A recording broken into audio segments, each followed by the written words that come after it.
Okay, a very big welcome to Pennine Ham Radio Club and a welcome to club members and friends and visitors to our meeting this evening. Delighted to have you here and very pleased indeed to have got Don, WV1W, to come tonight to give us his views on operating portable and antennas and equipment and POTA. Don is not the first speaker we've had at the club to speak on Parks on the Air, which we know is already a very, very popular activity in the US, but definitely something which is becoming more popular here in the UK as well. And we've got quite a few members in the room here tonight who have taken part as hunters and activators in Parks on the Air.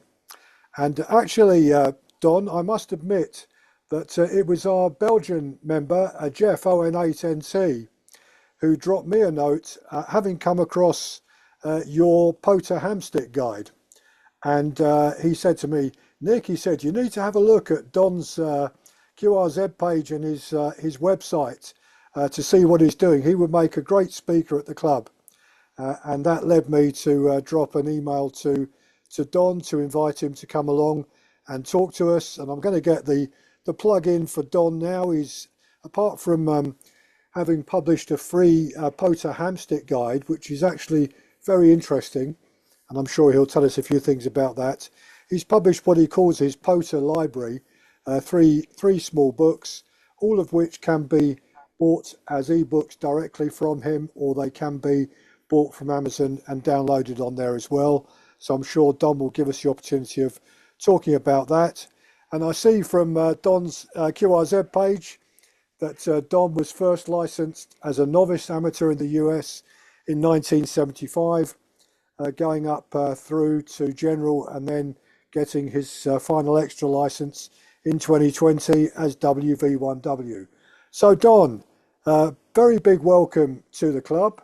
And I think I'm just going to hand the microphone over to you and let you take it away. Thank you very much, Nick. Can you folks hear me? Yes. Great. I just make sure I got the microphone and the audio and everything working here.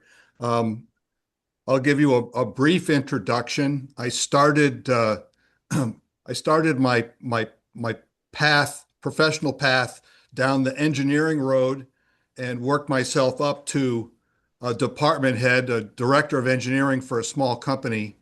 And after doing engineering for 30 years, I made a career change. In my last paid job, I was the culinary professor at a state community college. So if you want to talk about interesting career changes, there you have it. I'm married. My wife is a ham. The only time she goes on the air is when we go into a large store like Home Depot or Lowe's, which are large home improvement stores here. I'll hand her an HT so I can find her, because cell phones generally don't work in stores with steel roofs. But at any rate, I have been active in ham since 1975. And the log on my website actually goes back all the way to my very first contact with the first operator that gave me my novice test. Back in the old days, you had to pass a 5-word per minute test in front of an FCC inspector, and then you got a novice license, which was good for 2 years. And if you did not upgrade after 2 years, you were no longer a ham. You had to upgrade or lose your license. I upgraded to technician, and I held that license for about 20 years. And then I'm not sure what bug bit me, but I decided to upgrade and go the next step, and went from technician to general, advanced, and extra, all in the course of about a year. And the only real claim to fame I can make is that because of my engineering background, I was fortunate to be able to do that without actually having to study. A lot of people have to buy a study guide and learn the answers to the questions and all that sort of thing, and basically cheat. But I was lucky. I had enough engineering background. I had a very good physics professor. Anybody here studied physics might have heard of the Halliday and Resnick physics series that was common back then in the 70s. And Bob Resnick was my physics teacher. Anybody out in the audience ever had heard about Bob Resnick? You can raise your hand at any rate. So what I want to do is focus on antennas. I'll talk briefly about rigs and other stuff, very briefly. But I think the most important thing to talk about is probably antennas for portable operation. And they can be for parks on the air or emergency communications. We call that MCOM here. And I'll talk about rigs really briefly. So if I was asked what's the best rig for POTA, someone getting started, I would definitely recommend the Yaesu FT891. It's a compact rig. It's a very rock solid rig. Puts out 100 watts and covers 160 through 6 in a very small form factor that fits in a lunch bag. Um, if you're looking to buy a new rig just for POTA. There are other larger rigs that you could use. I generally don't recommend people start with QRP or low power. It certainly is doable. I've had an awful lot of fun doing QRP lately, but it's not necessarily the best place for a new ham to start because of the challenges of QRP. Um, I think the best rig to start with POTA is the rig you have. So if you have a 7300 ICOM in your shack or a Yaesu FTDX10 or 710, those rigs are viable to take in the field at least a few times and get your feet wet. You don't have to buy a new rig just to do POTA. But I'm going to leave it at that. For power, I recommend lithium iron phosphate batteries. I'll have one right here. I'm going to show you how big it is. It's very small. This happens to be 12 amp hours. And the reason why I have that one is that it's the largest size that are allowed on commercial aircraft. They allow you 160 watt hours. And this is just under 160 watt hours. I was able to take one of these with me on a trip to Arizona last year. I borrowed it from a friend and then I bought this. They're about $50 on Amazon in the US, and that includes a charger for 50 bucks. It's hard to beat. For people that are going to activate without travel, I would recommend a 20 amp hour lithium iron phosphate battery. And I do not recommend generators at all. We do field day every year, and I have essentially banned generators because they're noisy, they're smelly, and they're dangerous. So we use batteries exclusively now because they're just great. I think what we want to do is share my screen, and let me just see if I can figure out how to do this. I'm going to hit the share button, and let me just get my browser going here. One second. I'm using my wife's computer, and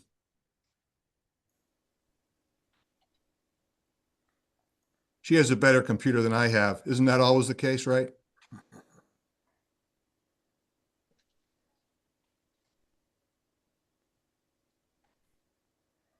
Okay, I'm going to see if I can share that screen so you can see it.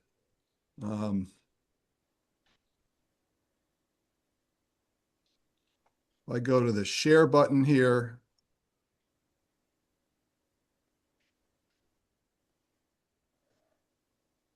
Okay, are you folks seeing that now? Yeah, we are now, Don. That's Okay, fine. great. So what I did was I've got a little page here that's basically focused on affordable antennas to get started with parks on the air. And I'm going to briefly mention ham sticks. And then as Nick has already shown, you can download my ham stick guide on right from his webpage. Or if you go to my website, which is WV1W.US, Whiskey Victor, one whiskey dot United States, or QRZ, you'll find the link to it. And that has a lot of information about ham sticks that most people aren't aware of. They're a great way to get started. If you don't know what a ham stick is, it's an 8-foot long antenna. Don't buy the shorter ones for mobile use. Buy the full size 8-footer. The lower 4 feet is fiberglass with a helical wrap. It has a coil at the top, a loading coil, and then there's generally a 4-foot whip. And in the United States, POTA is very common on 40 meters and 20 meters. So those are the two best ham sticks to have in the Northeast anyway. And that way you'll have a 40-meter antenna and a 20-meter antenna. And what I recommend you do is you cut one of the whips for the CW digital end of the band, and you leave and you you cut one of the whips for the sideband end of the band, and you leave the other whip full size for the CW and digital end of the band, because generally speaking, the whips are 4 feet long, and you need to trim about 4 inches off to make it work at the high end of the band. So, without focusing too much on ham sticks, this is just to show you one mounted onto a table, and I'm going to say go get the ham stick guide, and it will probably show you more information about what you want to get on ham sticks and how to work with ham sticks. I'm going to talk about the MacGyver antenna first. This is an antenna which I don't know if you'll be able to easily make in the UK, only because of the type of outlet you have. You're based on 220 volts over there, and you have a pretty clunky outlet. And it's a lot more efficient for 220 volts because your current conductors can be half the size of ours, but your outlets are much bigger. Our outlets are duplex, meaning you have two outlets in the wall, and I have one of these connected directly to coax. I used a piece of RG8 coax just for mechanical strength, but you can use RG8X just as well. And when I go out for a walk on Sunday nights, that's what we call, most people call it trash night, because it's the night we put our trash out by the curb for collection. And for me, I call it vacuum cleaner night, because occasionally people have a dead vacuum cleaner, they'll put it out by the curb. And about once a month, I'll find a vacuum cleaner and I'll snip the cord of it off and make an antenna out of it. So these cords are literally vacuum cleaner power cords with the plug still attached. And this one over here is a 40-meter cord. This one over here is a 20-meter cord. So this one's 33 feet long. That came from a shop vac. And then this one is 17 or 18 feet long, and that's the 20-meter antenna. We'll go back over here, and you can see the connection to the back of the outlet. And very, very simple connection to the back of the outlet. And SWR is very low. And what's really kind of cool about this is you can actually plug both antennas in at the same time, and it will automatically band switch because of how resonance works. This is what it looks like at a POTA deployment. This is my throw rope that's going up over a tree branch, clipped onto the upper ear of the outlet. And I think I have the 40-meter antenna plugged in, and then I use a zip tie to keep it from getting pulled out. And my coax is attached down at the bottom. So that's called the MacGyver antenna. Well, I posted that on YouTube. A lot of people really didn't understand how it works, and they poo-pooed it, but I can tell you that it works really, really well. You might see KC1FNM in the audience. He and I are the president and vice president of the local club, and Jim's my best friend, and he activates with me most of the time, and he can attest to how well this antenna works. And I have versions for 10, 12, 15, 17, 20, 30, and 40 meters with me all the time, so I can plug in two antennas, hoist it up into a tree, and I'm off and running. And I have 30 and 17 so that when there's a contest running, I can get away from the contesters by going to what we call the WARC bands here in the States. So that is the MacGyver antenna. I don't know if you can get these outlets in the UK. Maybe someone can let me know if they're available in the UK, but maybe if you got a friend in the States, if you go into a home center here, these are under $2 a piece. You can buy these outlets for like $1.25, and then you basically get a vacuum cleaner power cord for free, and you've got an antenna for under $2. But that's the MacGyver antenna, and here it is shown how you can deploy it in a fan or with spreaders so that they're coaxial. And I've done this. Here's a 10-meter version, and that used a lamp cord antenna because that's a 17-meter antenna. It's about 12 feet long. A floor lamp cord was just long enough. And then my wife was getting rid of some old Christmas tree lights, and this is pretty thin stuff. This is 24 gauge wire, and I put a plug on it, and this is set up for 30 meters. You can see the SWR tuned really, really well. And this picture is a little bit of a misnomer, but I made a contact with Victor Kilo 6 Yankee November Echo on the west coast of Australia. I did not contact him as you see in the picture. I contacted him long path, meaning I went over Europe and the Indian Ocean to get to him on the west coast of Australia. And that's why I got him on the west coast instead of the east coast. But that was a 13,000-mile contact using FT8 with about 25 watts into Christmas tree wire in an inverted V. So that gives you an idea of what you can do. I call that the MacGyver antenna. The next antenna I'm going to talk about is a multi-band linked vertical. A lot of people are familiar with a linked dipole. And if you turn the dipole 90 degrees and lay your radial on the ground, that's what a linked vertical looks like. And this is the original linked vertical here. This is a tri-band antenna. The lower piece of wire is for 20 meters. I'm sorry, it's for 17 meters. So it's about 12 or 13 feet long. And then there's a link, and then there's another piece of wire for 20 meters, and then there's a link, and then there's another piece of wire for 40 meters. So this whole antenna is about 33 feet long. And I think I have a zoom in on the link. This is a very, very simple link design, which I've since come up with better ones, but very, very simple piece of plastic and I'm a mechanical engineer, so I bolt things together. An electrical engineer might find a different way to do it, but I'm more of a mechanical kind of guy, so this is all bolted together. And when you want to operate on 17 meters, you open the bottom link, and when you want to operate on 20 meters, you close the bottom link and open the upper link, and then you close both links for 40. And you use radials on the ground. The newest version of that, I replaced the links with switches, which came off of discarded vacuum cleaners, of course. And I can lower this antenna and very quickly pop the switch and switch bands just by opening or closing these two switches. So I've activated with this antenna many times. I have a new link design. This is something you won't see anywhere else. It uses a split key ring, the kind of key rings you probably have in the UK. And when the ring terminals are touching metal, the link is closed. And by rotating the key ring 90 degrees so that the rings are touching an insulator, you've opened the link. So you don't have to take anything apart. And this is a pretty solid arrangement. It's pretty durable, and it works quite well for a quick and dirty link arrangement. There are other link designs here, and how is this thing fed? So I feed mine with regular coax. I use a barrel connector, and the end of the antenna has a standard push-in connector. What do they call that?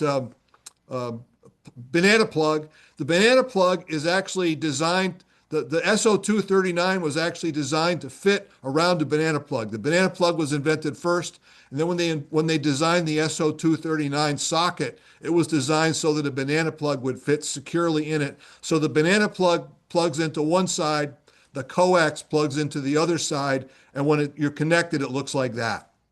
And there are other different versions. If you're a BNC kind of guy, then you use one of these. You've got SO239 on this side and BNC on the other. So very easy to connect different types of antennas. People ask me, what is the best kind of coax for portable operation? And my answer is none, because if you don't have any coax, you got nothing that can break. Here is the linked vertical plugged directly into the back of the SO239 on the transceiver, and these are my radials clipped to the outside. So I don't even have any coax. The antenna is literally connected directly to the radio. That's the best kind of coax.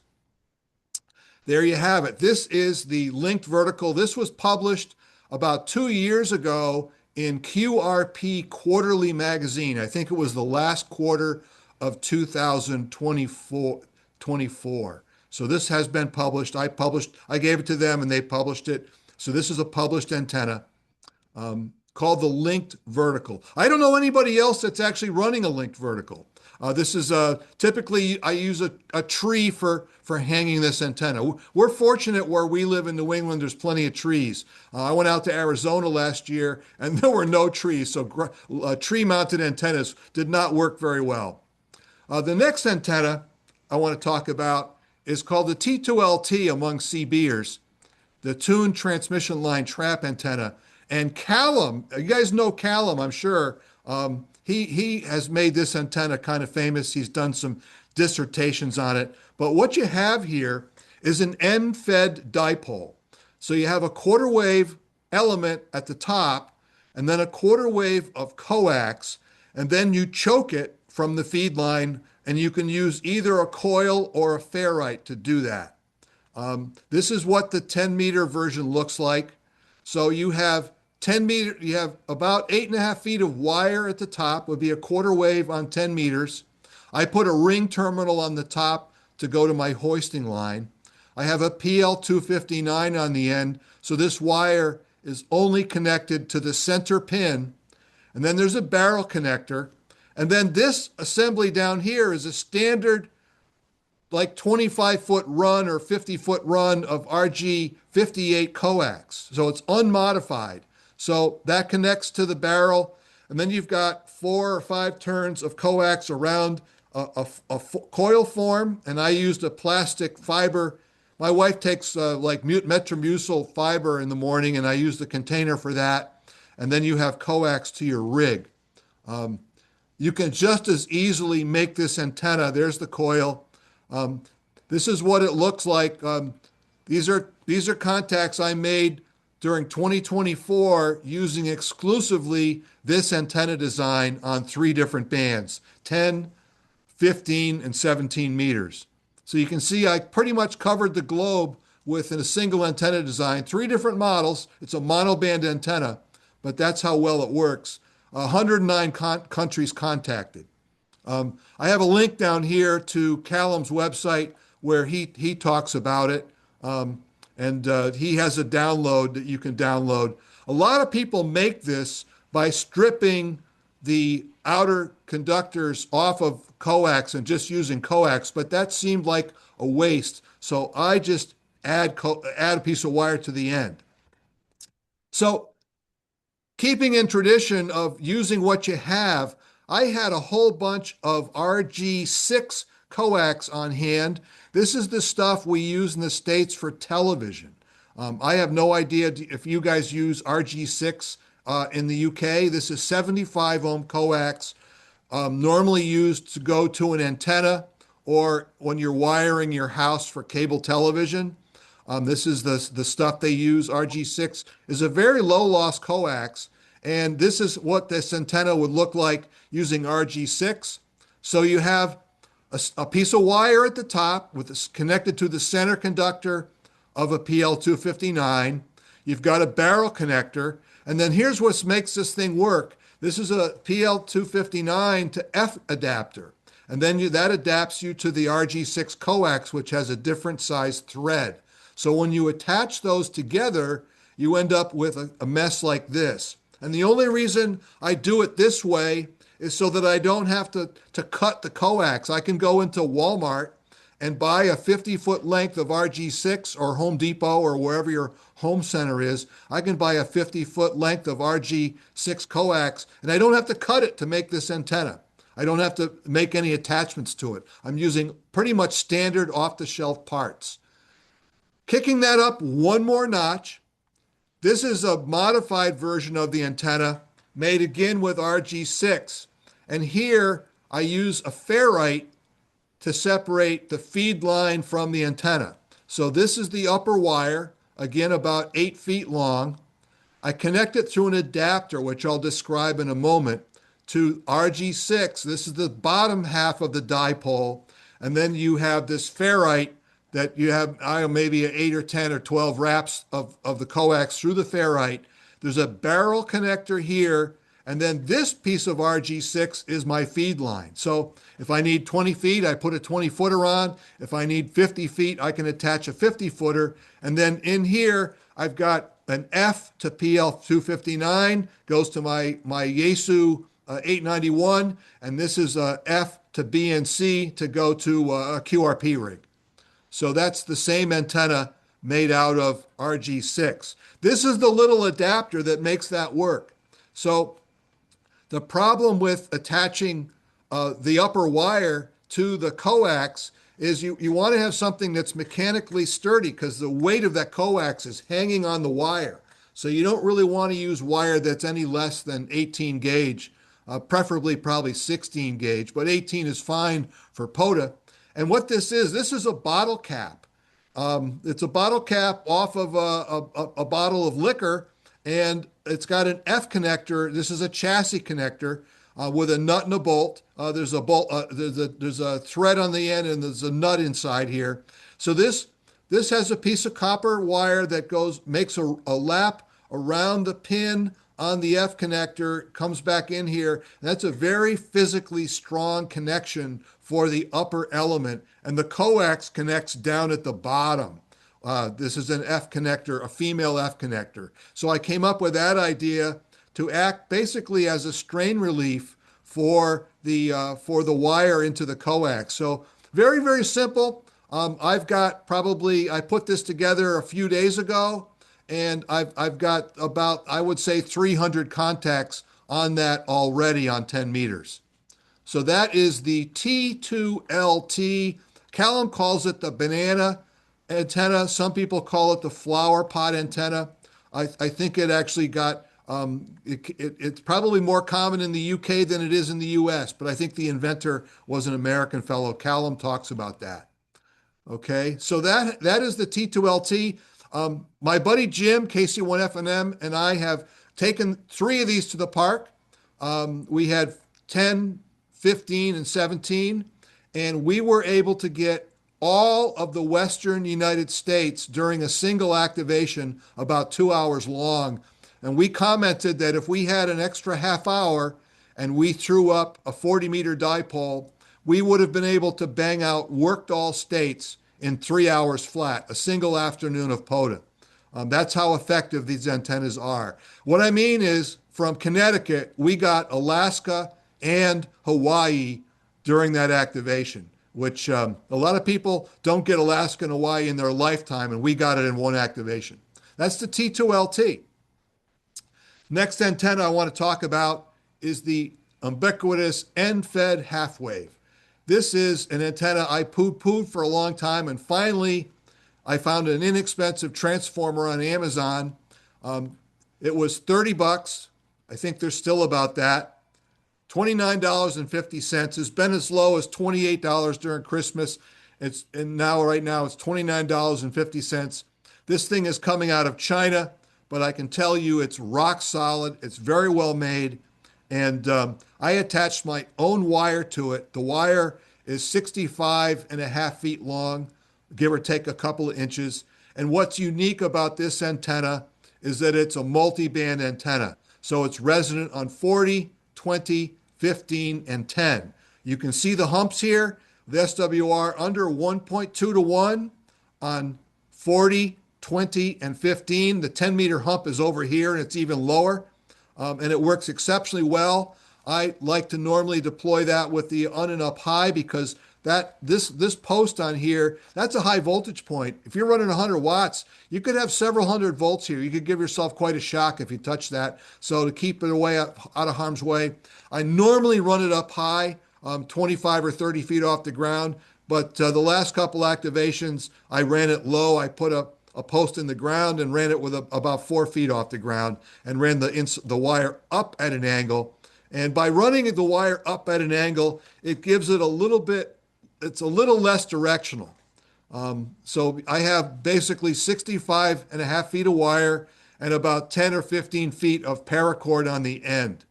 What I did to make this thing easy to change is it comes with a ring terminal, and I replaced the ring terminal with one of these, and my wire has a push-on connector. And the reason I did that is so that if I don't have room for a 65-foot wire, I can swap out a 33-foot wire and get 20 and 10 meters instead of having 40 and 15 on the back, but at least I can do something with that. Now, everybody is familiar with the 40, 20, 15, and 10. As most people would say, I'm the antenna guru. I throw a twist in that and I create a linked version of it. So what I've done is I've put two links in this wire. So the first link is at the 25-foot mark. This is 25 feet from the unend down to the first link. And then there's another 10 feet. So at 35 feet, there's another link. And then it goes the rest of the way down to the bottom. So when both links are connected, it's just like a regular end-fed half wave, 40, 20, 15, and 10. When you open that link, it's resonant on 30 meters and possibly 15 with a tuner. When you open this link, it's resonant on 17 meters.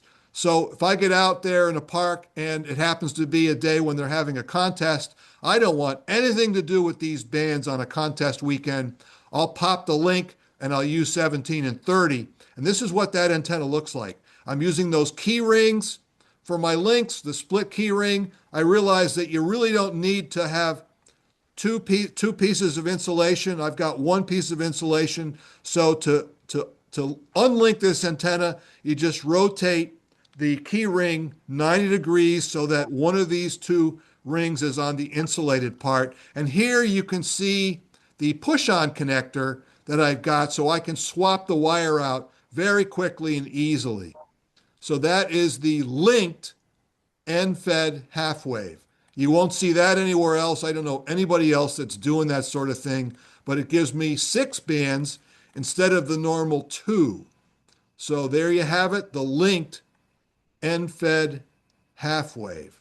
We're going to go back here, and I've got some other stuff here, but I'm going to go up to the top on my website, mention my books.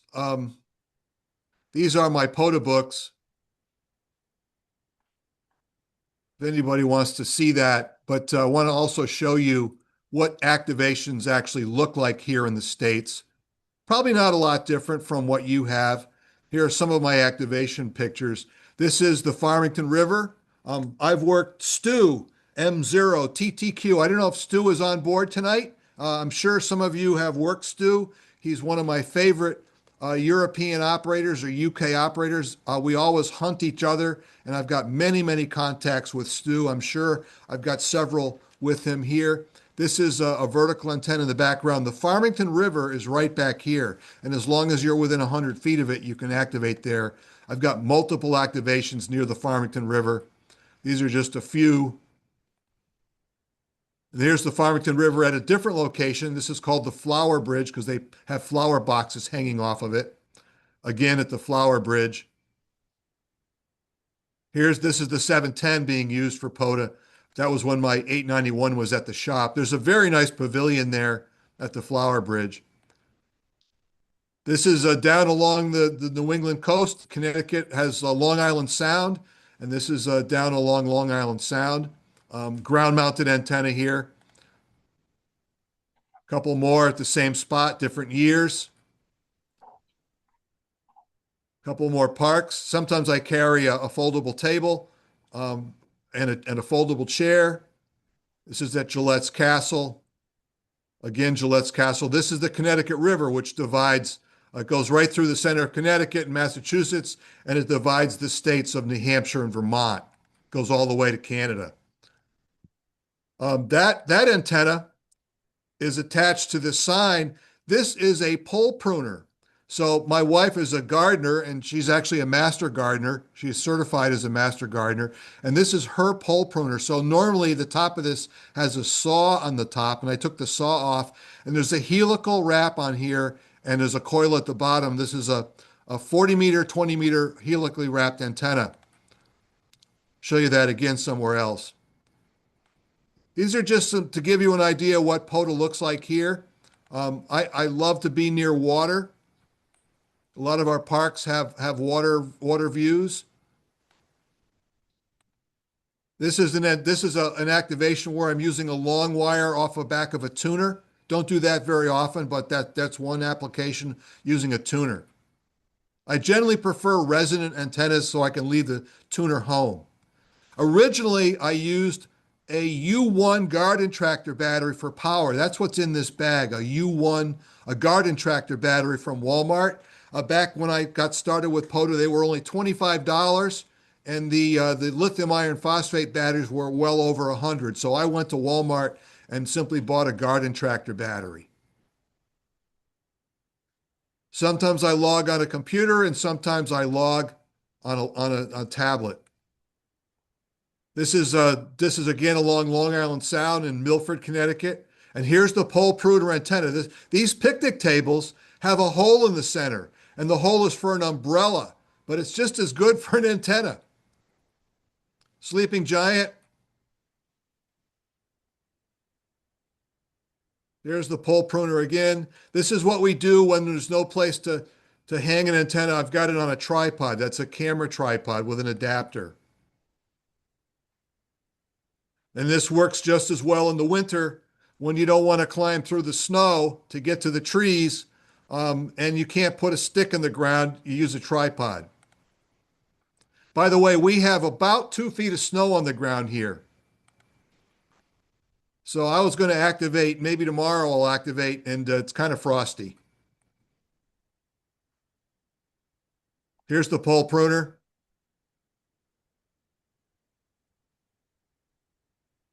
Now this is a state park that has a no parking sign because this is an emergency helipad, and I actually clamp my antenna to the no parking sign. All the rangers know me up there, so they don't give me a hard time because I'm actually an emergency medical technician, and when I'm up there, I'm listening to the helicopter frequency. I will know if they are coming in before anybody else.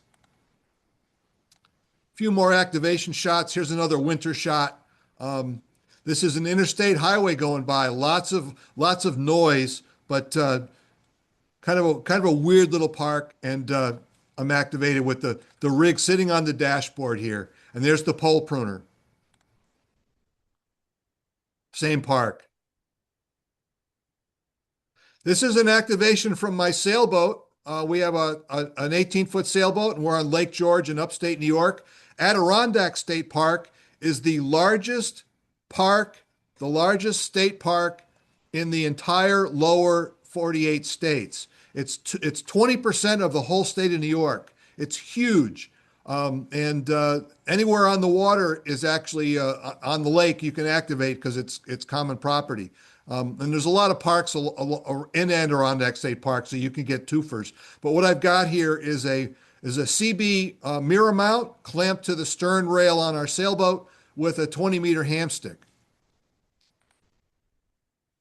This is in upstate New York. And again, my 891 was at the shop, so I'm activating with the 710. The 710 is a phenomenal radio, but I prefer the 891 because this color screen can be very hard to read in bright sunlight, whereas the 891 has a grayscale screen and is very easy to read even in bright sunlight. That's what makes it a great POTA rig. Again, up in upstate New York. This is what I call ham radio on the rocks.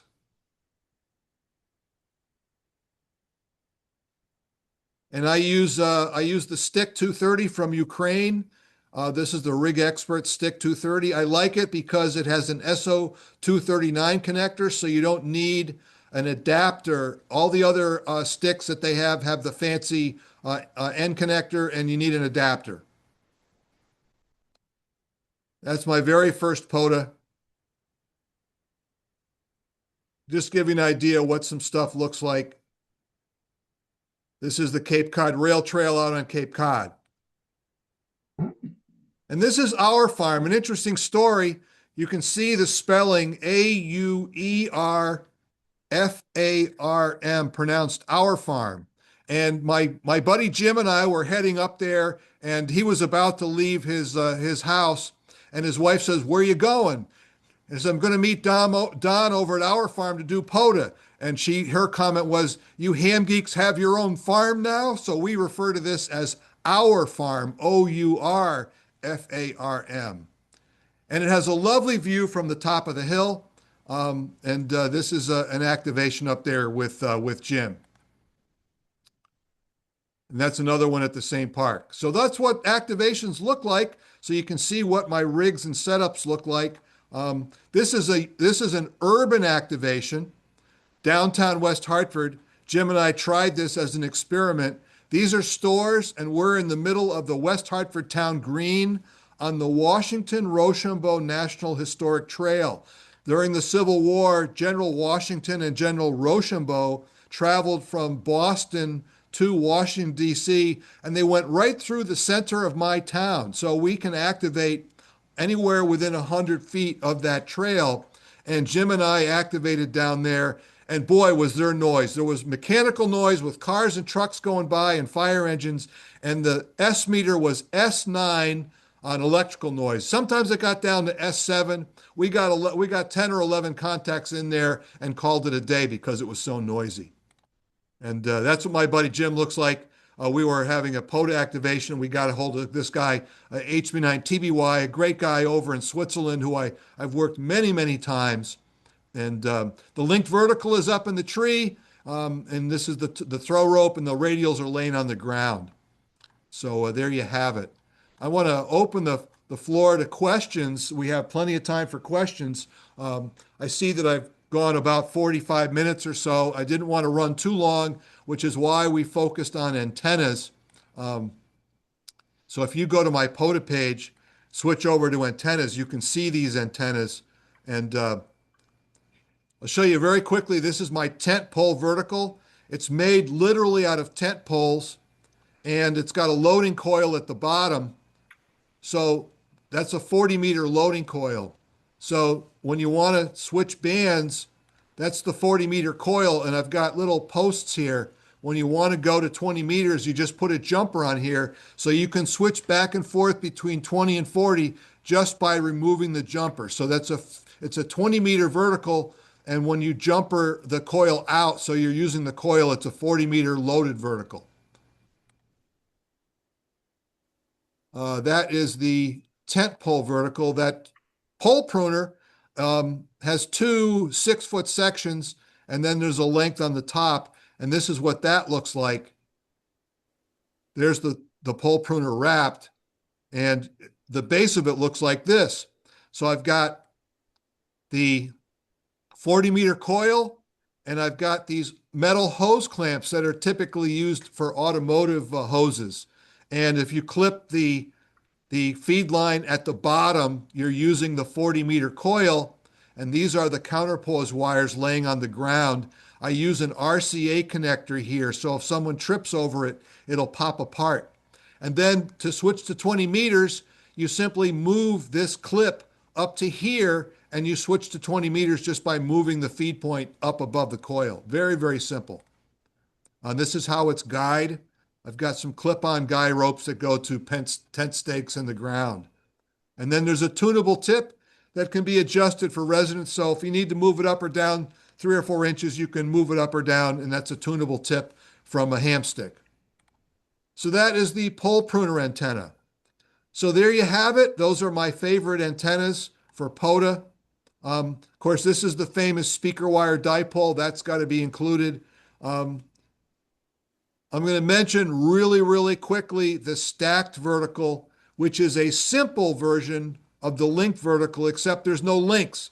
It's literally bolted together.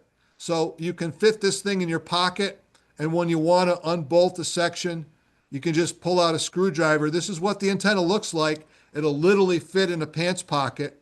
It's got a banana plug on the end, and you take a penknife out and loosen that screw, and you can pop the sections apart. You don't have to take the screw completely out because I used those fork terminals with a bend in it, so they're captured. You back off the screw about 3 turns, and you can pop the antenna apart. And the way I keep track is I have the antenna wires coded. So one big bar is 10, and then the little bars are 1. So that's 15 meters, that's 20 meters. So the bands are all color coded, so I know what they are. So that's a very simple version, and this shows you how you got all these bands, 6 through 40 meters, and you can fit that in your pocket and take it apart in the field. So if you get out there and 40 meters is dead and you want to go to 20, you just take it apart and take the two top sections off. I call that the stacked vertical. So why don't we open the floor to questions and see if anybody has anything they want to know? Don, that was absolutely brilliant. Thank you very much indeed. Some great ideas there, and I'm sure people have got some great questions.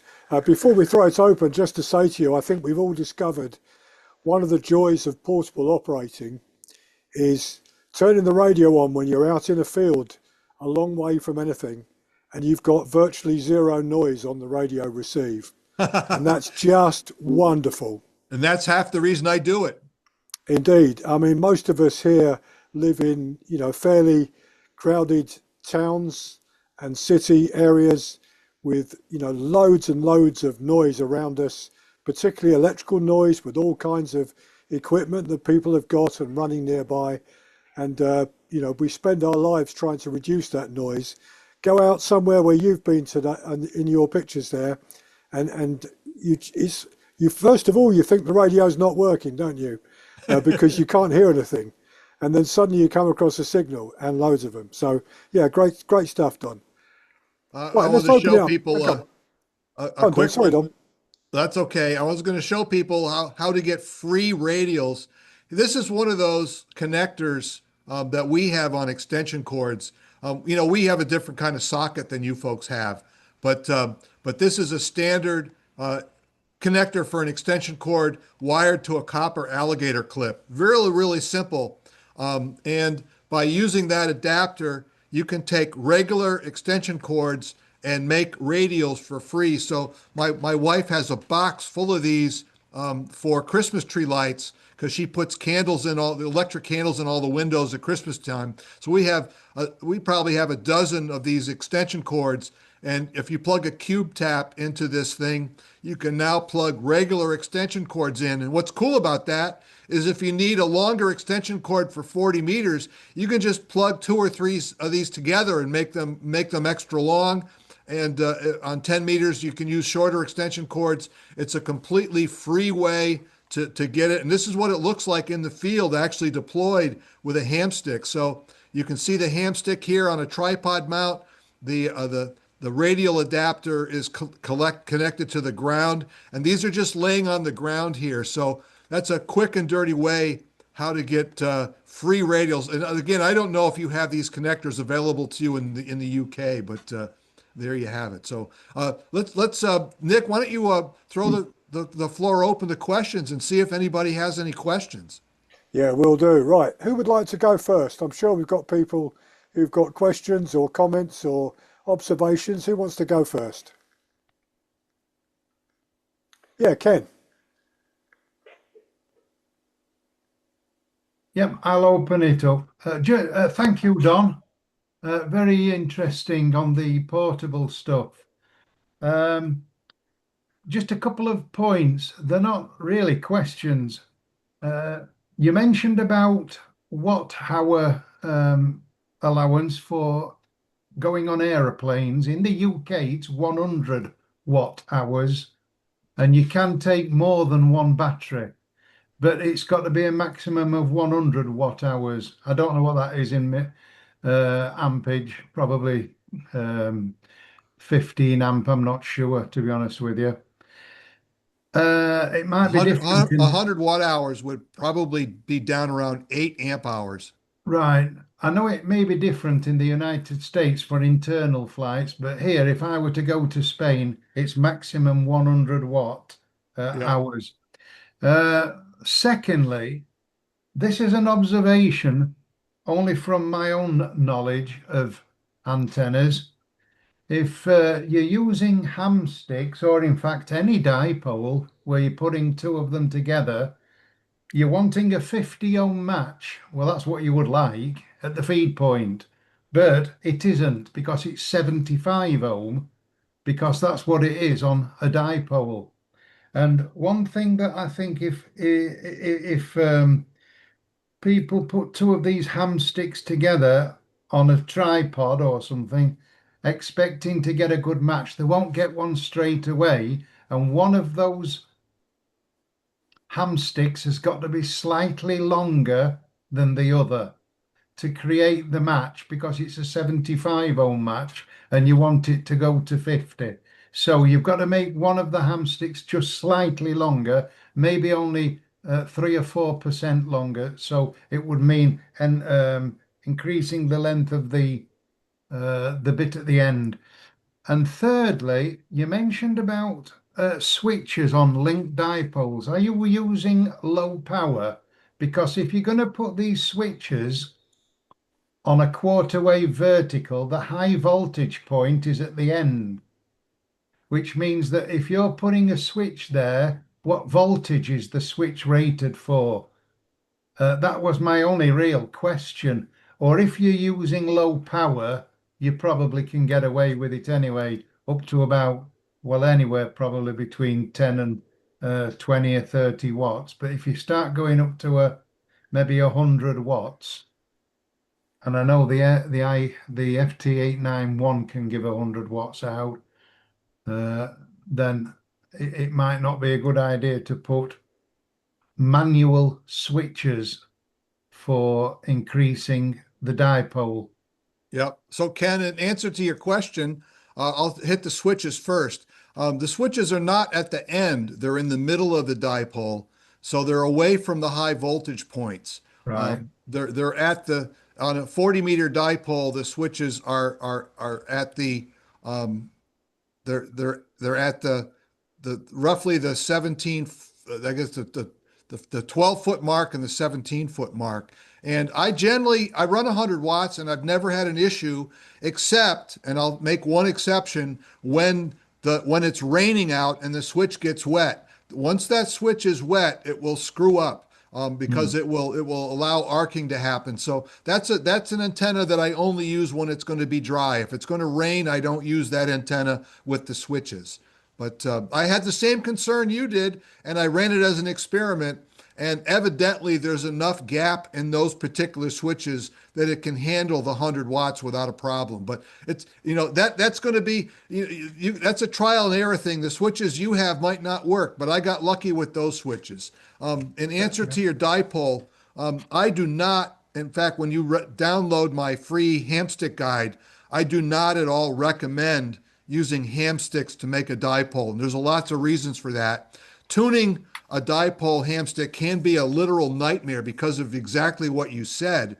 And the other problem is that a dipole doesn't work very well close to the ground. And if you've got that on a telescoping pole and it's only maybe 12 or 15 feet up, you really want a dipole to be a quarter wave above ground for it to start to work outside of an NVIS configuration. So the other thing is that the reason why you buy a hamstick is because it's cheap, dirty, and quick. And as soon as you have to put up a tripod and a mast, and you have to have two of them and a special adapter, it's no longer cheap, it's no longer dirty, and it's no longer quick. So I recommend that people, and when you download my hamstick guide, you'll read that in there. I do not recommend hamstick dipoles. They basically defeat the entire purpose of using a hamstick. And you're right. That's one of the reasons about when I use the vertical T2LT, why the 75 ohm coax actually works so well. The natural impedance of a dipole in free space is around 73 or 74 ohms. So it's actually a better match for RG6 coax than it is for RG8X or RG58. So it actually works pretty well with that television coax. Anybody else have a question? Thanks. Yeah, thank you very much, Don. Thank you, Ken. Anyone else with a question for Don here? Yeah, Jeff in Belgium, ON8NT. I know from your home location, because you live in a flat, you make a lot of use of hamsticks, don't you? So how do you get on with the hamstick, Jeff? Well, good afternoon.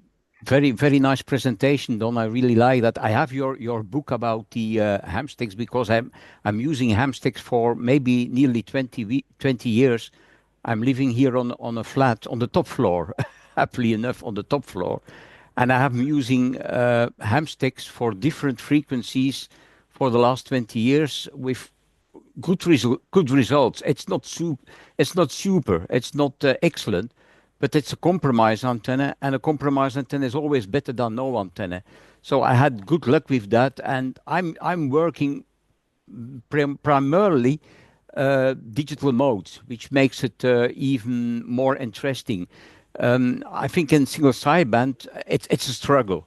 It's really a struggle. Sometimes I participate in the ARRL or in the CQ Worldwide 10-meter contest, and yeah, those are all the big guns with big antennas. And then I can make some QSOs with the States, for example, in single sideband. But if that is not the case, I'm using digital modes, sometimes also CW, but mostly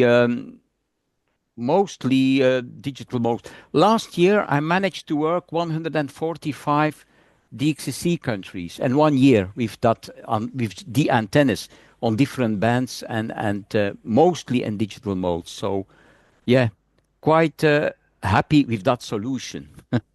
Yeah, I generally use ham sticks in the winter when I want to minimize my time outside of the Mm, car.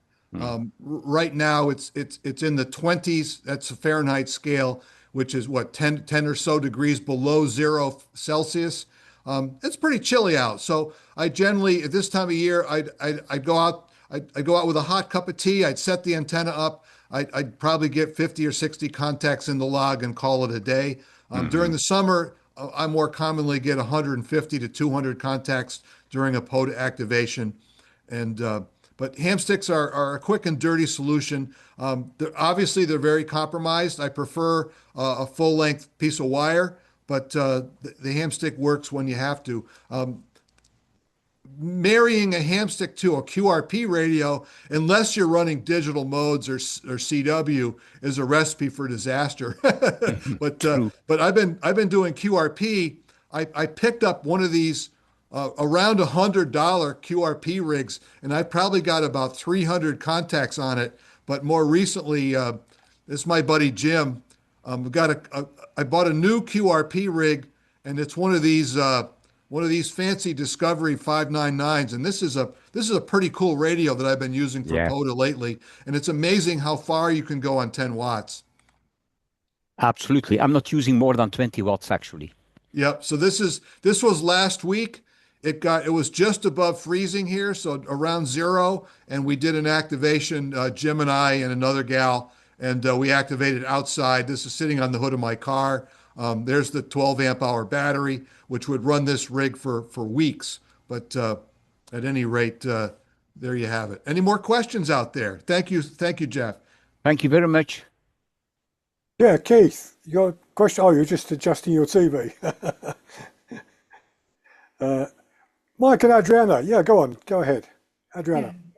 a very good presentation. Thank you for that, Don. I have a question concerning the connection with the 75 ohm cable, and how do you lower down the impedance when you connect the cable to the rig?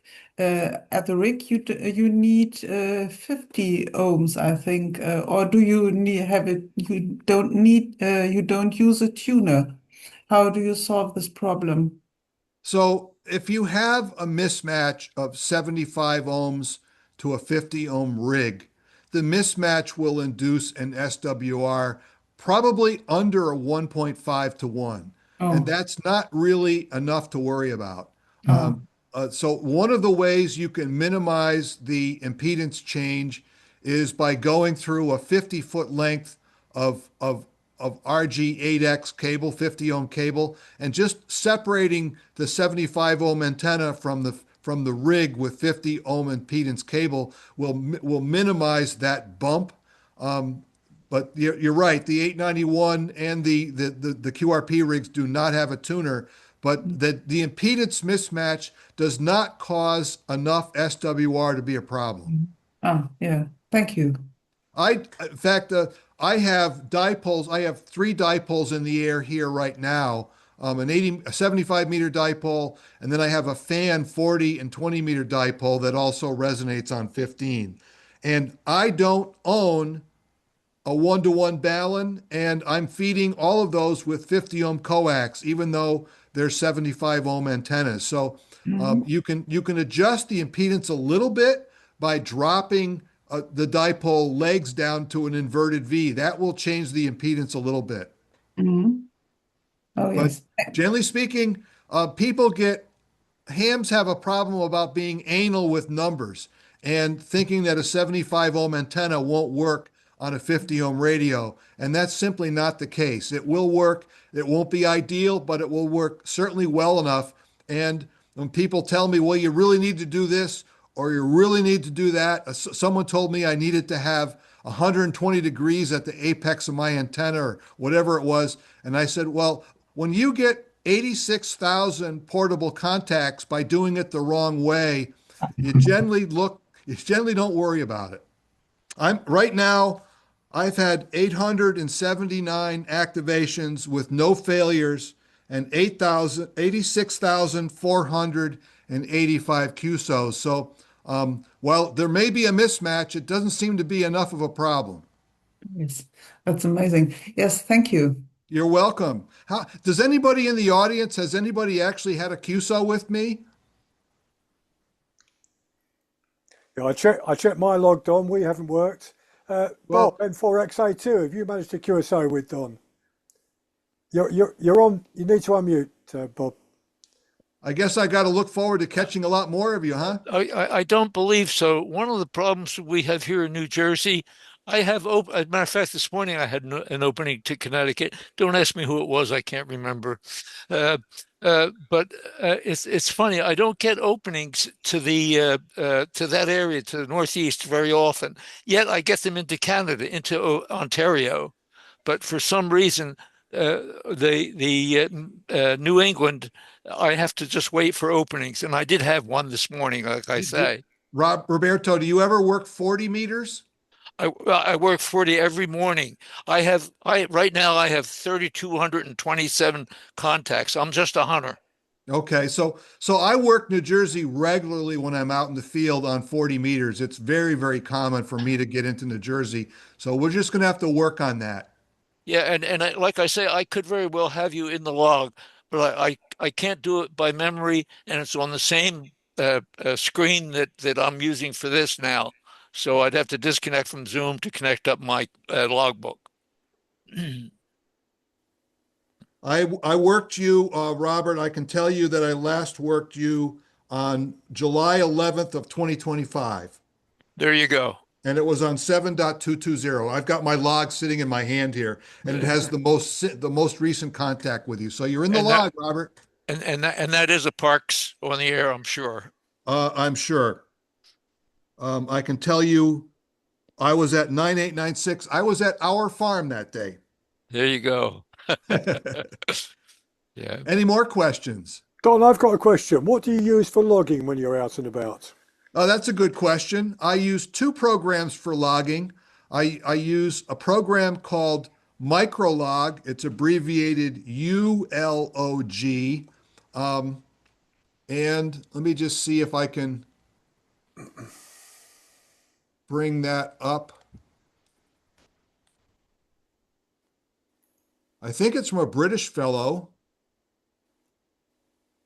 Hang on one second.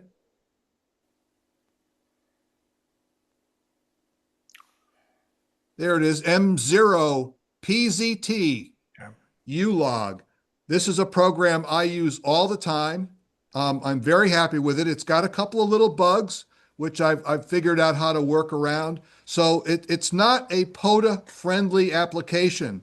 So when I work a park to park, I put their park number in the comment field.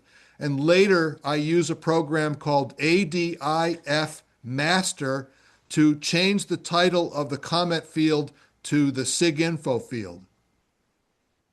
When I'm running a tablet, I use a program called VLS Logger, Victor Lima Sierra Logger, and that runs on an Android. I don't have an iPhone, I have an Android phone. So, but most of the time I'm using microlog. And that has an export function to import and export of Excel files in the CVT, comma separated files. So I often will export a CVT or something and bring it in. So that's the program I use, and I use it because it's free and has a very, very simple screen, extremely simple screen. Anybody else? I have a comment, Don. You mentioned Stu, MOTTQ. Yeah. I have over 20 contacts with him, and I run QRP. I believe that probably all the 20 are probably on 20 meters, but Yep. it's unbelievable when the conditions are there. It's surprising what one can do with just 10 watts. And you're in Germany? No, I'm in New Jersey. Or you're in New Jersey. Okay. Yeah, I probably have 20 or 30 contacts, and half of them are park to park. Yeah, yeah, yeah, yeah. I can't believe it. I don't know how much power Stu uses, Well, but he's out a I lot. work. That's, you make contacts when you're out, and he's out a lot. So, Yes, yes, yeah. Like I say, I have over 20 with just Stu. yep. Anybody else? Don, I've got one more question to you as well. While no one's got their hand up, your radials you use for your vertical antennas, what length do you run them at? That's a good question. My radials are generally around 17 to 18 feet, and I run them in sets of 2 or 3, and they are clip on. So let me hang on one second. Let me just, if I minimize this screen.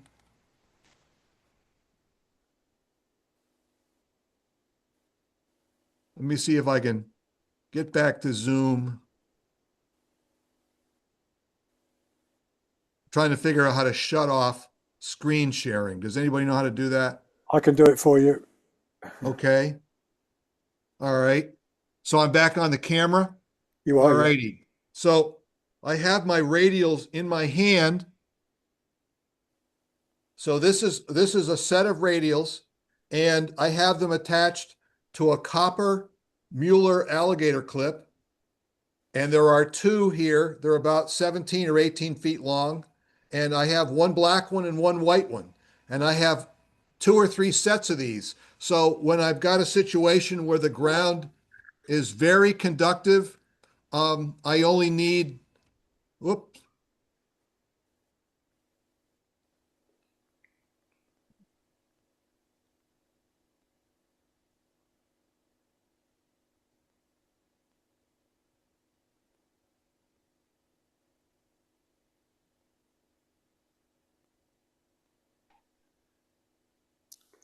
Hopefully Don will be back in a second. Here he comes. I'm getting up the power supply because I ran out of batteries here. I need to plug my wife's computer in. I'll be right with you.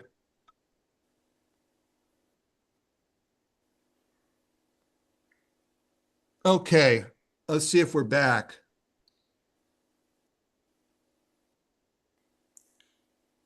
Let's see. Okay, so the radials, I don't know where we lost it. The radials are connected with a copper alligator clip.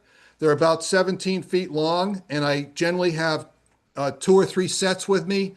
And when the ground is really conductive, I'll use 1 or 2 sets. And sometimes if I'm on sandy soil, I might need to use 3 sets, which would give me 6 radials. Yeah, interesting point. I mean, I was one of those in the room here who was using what we call chocolate blocks for connecting my radials, which are the little connectors which screw in each side. So you have a screw to hold the cable in one side, screw the other. What I discovered with that was it's a bit fiddly out in the field, adding the radials or taking them off, because you have to get a screwdriver out and undo them. No, you don't want to need tools in the field. Exactly. So what I ended up using, Don, we have over here electricians use them for making connections to electrical wiring in the house. Little connectors that have got little levers on each side, and you Okay. put in the cable one side, push the lever down, put in the cable the other side, push the lever down, and they are superb. So it means I can carry my radials and just quickly plug them all in and lay them out. Well, this is what I use. I don't know if you can see that. See that? Yeah, yeah. That's a copper Mueller clip, and it's kind of weird, but my wife's father, who would be my father-in-law, was an electrical engineer, and he died a long time ago. My wife is about my age, and he died when my wife was 8 years old from Hodgkin's disease. And when I went down, his workbench was basically untouched when we cleaned out the house, when her mother moved out of the house a couple of years ago. And there was a box of these copper clips on his workbench, which I have since put to use for my radials. So the nice thing about using the clip-on things is they're very quick to attach to any kind of antenna mount. So if you've got a hamstick mount, you can clip them onto there. If you got a tripod, you just clip them on the tripod. You don't need any tools, and it's a simple screw connection, and they're repairable in the field. So so that's what I use for radials. Okay, thank you, Don. Robin. Yeah, thanks. Well, Don, thank you for your presentation. Excellent, and it would be good if beginners saw your presentation. It's great to see someone using bits of wire, and not bits of expensive wire either. Come across it all the time. Someone new buys something off the internet, off the magazine, and they could easily, and great thing to learn, build antennas from bits of wire. And as you say, using clips, using easy stuff that doesn't cost you a lot of money. And I really enjoyed it tonight. Yeah, all that kind of thing. Here, this is a very simple dual band linked antenna. Yeah. It's got a banana plug on it, and the links are the ring links that I talked about. So you can see the ring in here, and by rotating the link, you can the ring, by rotating the ring. If I get out of the way, it'll focus on that. You can change from 20 to 40 meters, and this was an old vacuum cleaner power cord that I turned into an antenna, and I probably got 200 or 300 QSOs on it, but it uses that ring terminal, the key ring link that I showed earlier. Yeah, I mean, that's great. I've got a whole stack of, again, for doing portable work and things. Don't use them now particularly, but a whole stack of, well, from a boy, I made wire antennas. And as you say, you make them out of cheap wire, or I used to use, I used to unwind transformers a lot. I play with old wirelesses, and as a boy, I used to unwind transformers and make antennas out the copper wire. But you go to, when we used to have Woolworths in the old day, and you got bell cord wire, and I don't come across beginners anymore, but I always used to try and show them that you don't have to go and buy the fancy kit and spend a lot of money, and you can make out of bits and pieces and have excellent results. So thanks for your presentation. Really enjoyable. Thank you. Thank you, Robin. I was going to mention coax. There's a couple guys out on YouTube who you probably watch from the States, and one of them is a particularly fond of Messi and Poloni Italian coax, and it's because they paid for his trip over there, and they wined and dined him, and now he pushes Messi and Poloni coax. And I've got nothing against that, but you don't need $2 a foot coax to do Parks on the Air. Most of the time when you do POTA, your coax is typically only 25 feet long. I've never, ever needed more than 50 feet of coax, and 50 feet of RG58 coax, which is citizen band grade coax, is good for 100 watts with less than 3 decibels of loss over 100 feet, and you've only got 50 feet of it, so 1.5 decibels of loss. That you can't even measure that amount of loss. It's so small, it's negligible. Um, and so coax is the least important part of your kit. The only thing that really matters is mechanical durability, because unlike home, you're setting it up and taking it apart all the time.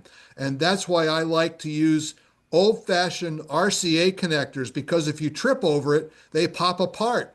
And if they pop apart, they don't break. So a lot of my antennas, I have a push-on RCA connector at the antenna, and that eliminates a lot of, and they're also, an RCA plug is much easier to solder than a PL259. A well-trained Yorkie could solder an RCA connector. Yeah. Thanks again, Don. Thank Yeah, you. You're welcome. Thank you, Robin. Richard, were you asking for a question? Yeah. Good Yeah, evening, go ahead. Don.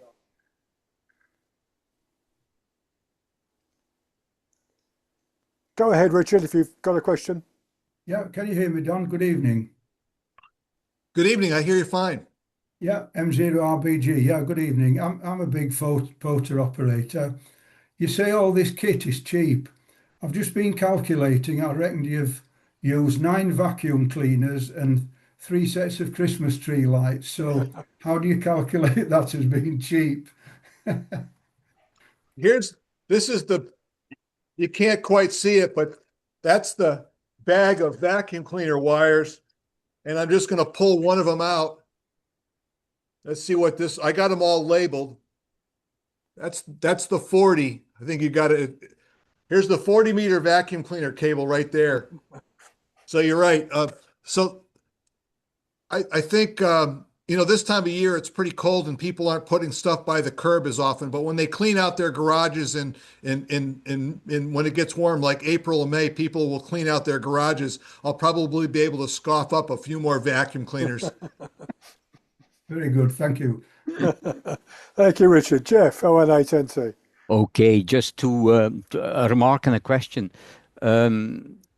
For Android, a log program that I'm using, also for contesting, but also for POTA, you can do it actually. It's a simple and a free program. It's called Field Log, like field day, field log. Yeah. It's very easy. You can send your file to your internet address, and it's very easy. So a really, really very good program. And if you do I do contesting with that from home because my computer makes a whole lot of noise on my radio. So I put my computer off and I'm using the field log on my Android, and that's brilliant.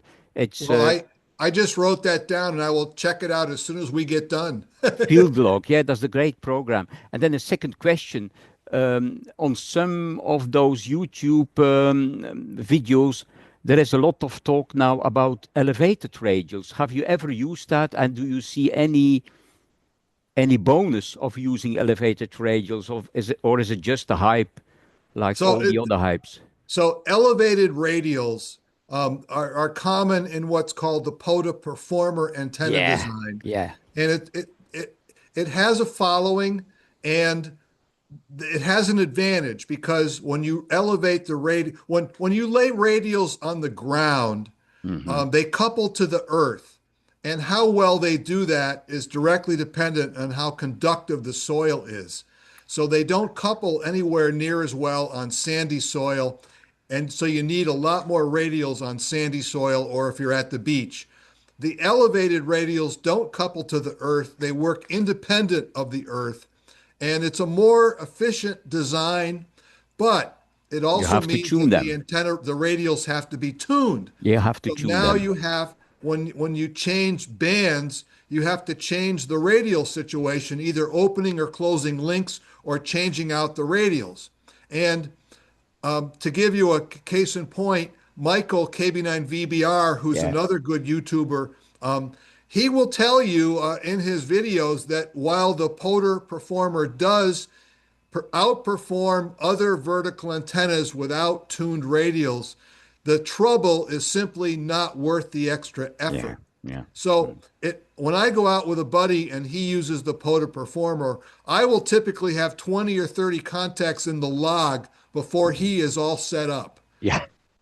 And there So is not. we had what's called an ATNO. That's a brand new park that's never been activated, and he got there pretty much the same time as another activator, and they both got on the air, and then they submitted their logs, and the other guy got credit for activating the park first. And I told him, well, if you had a regular antenna with radials on the ground, you would have beaten him by 5 minutes. But since you had the POTA Performer, by the time you got on the air, he got credit for the ATNO instead of you.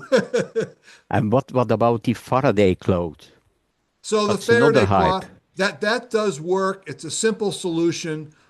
It doesn't fit in my pocket. And several Okay. places I activate, I actually climb up a hill like at our farm to get that view. I climb up the hill. It's about a quarter mile, and I can fold up my radials and stick them in my pocket. And I can't do that with Faraday cloth. So while it's a very convenient, simple system to use if you're operating out of the back of your car, if you're going to hike into the woods or up on top of a mountain or a hill, I don't hike up on the hill to get the elevation because you're shooting at the ionosphere. It really doesn't buy you much. I hike up the hill for the view.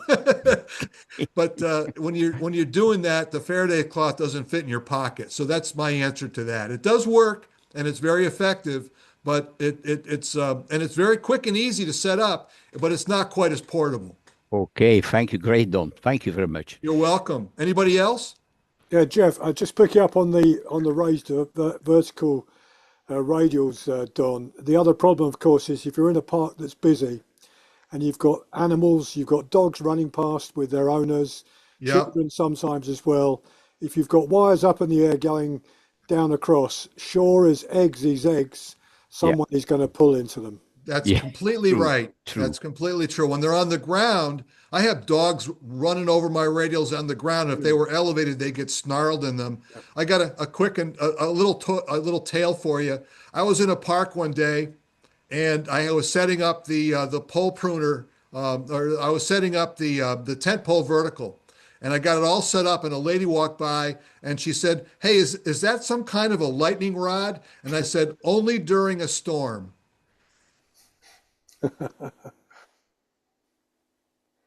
Any other questions out there? Yeah, anyone else with a question to Don? Yeah, Roger. Hi, Don. Thanks for that. It's very interesting. Just like to comment on.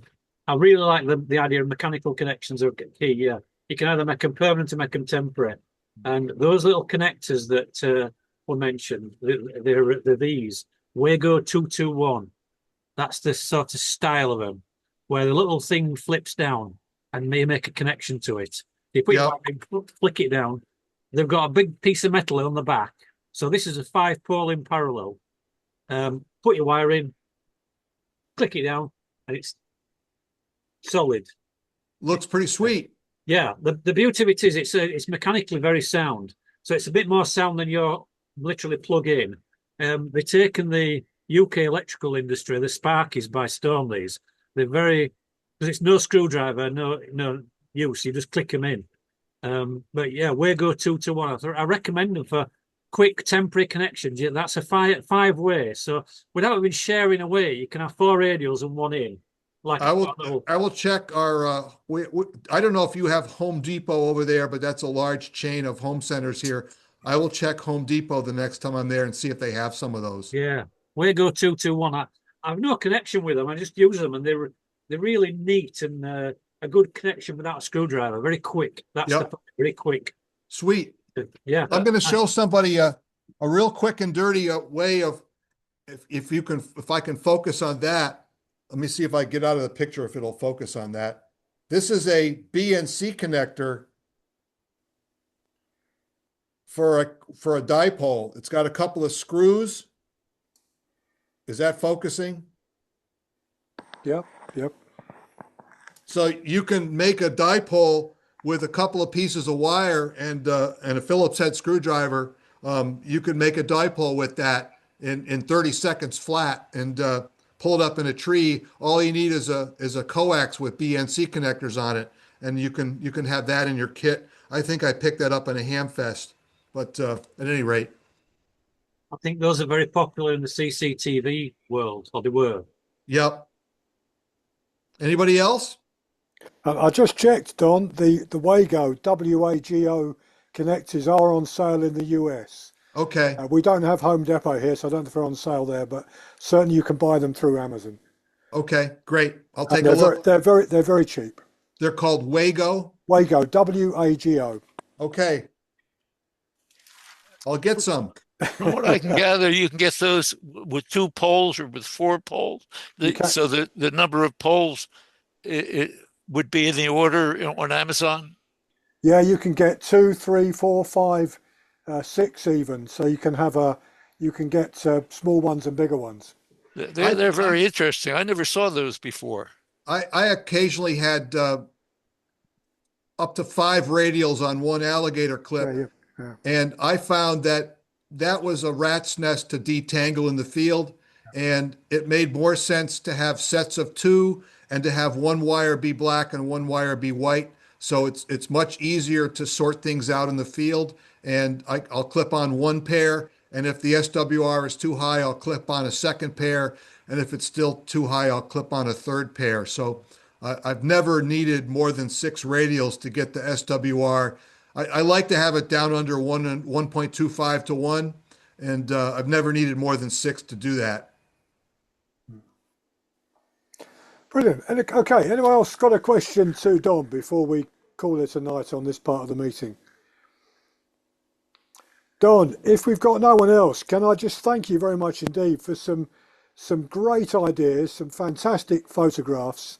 And I have to say, you said it yourself, I've built 2 of those T2 LT antennas. I built one for 20, and I was so pleased with it. I built another one for 10.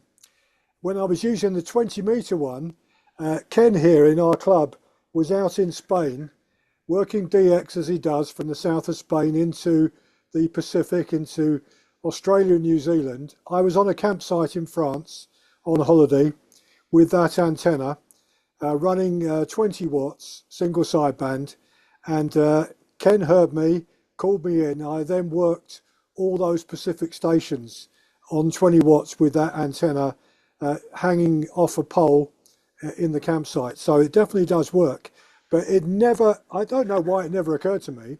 I've got link dipoles. Why on earth wouldn't I make a link vertical as well? So that was a great idea, Don. Thank you for that brilliant idea. I'm trying to figure out again how to share my screen here. Hang on one sec. I just wanted to show, let's see, there we go. This is my log for February, and all of these contacts are using the T2 LT antenna system. And if you click on that, this is kind of an interesting thing. It's a thing that came out of Germany.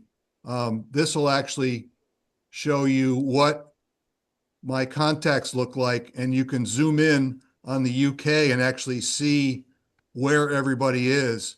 And if I click on one of these, it'll actually show me who it was and when it was. But these are mostly 10-meter contacts. 10 meters has been wide open. Yeah. And if I turn off all the other bands and just turn on 10 meters and zoom out, you can see. And this is February, and February is only 3 days old or 4 days old.